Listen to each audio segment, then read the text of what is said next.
So I'm making a dividing head following the directions of Dave Gingery's book 6.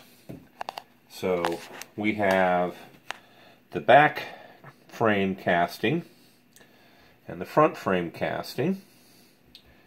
On this we've added the foot, which was a separate casting, so that this sits flat. It also sits flat like this. These two pieces connect together when I'm paying attention. This piece has been completely machined.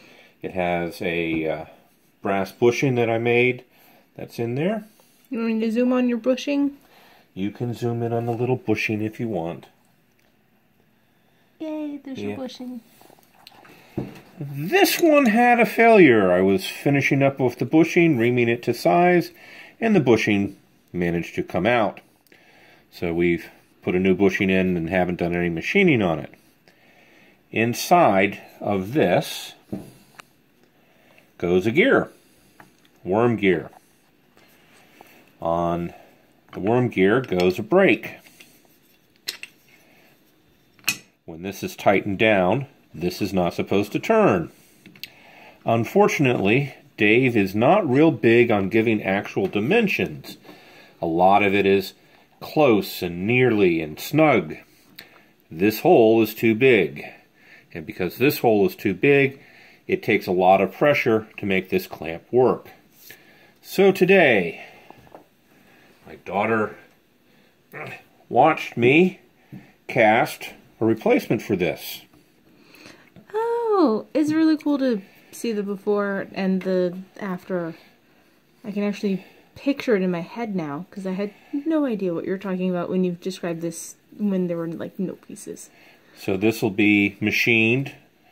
You can see where this was put in, but it'll be machined. We'll face this side, we'll drill and bore it, we'll put the slice in, put the hole in, and it'll become a new clamp. And then once that clamp is in place, it'll be a lot tighter and it'll work better and it'll make me happier. This is actually a failed casting.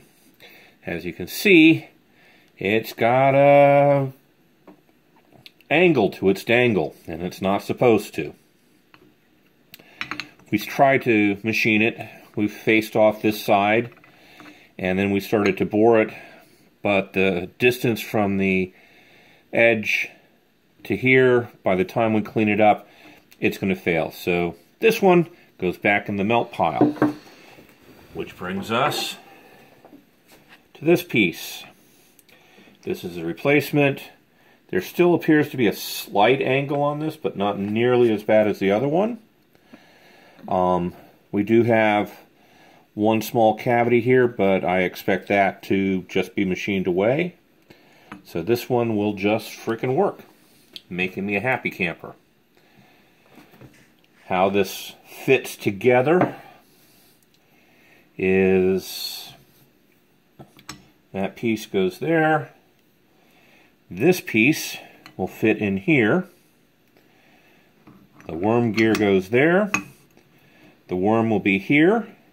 And then this will pivot on this point. And that pivot will cause it to press against here appropriately.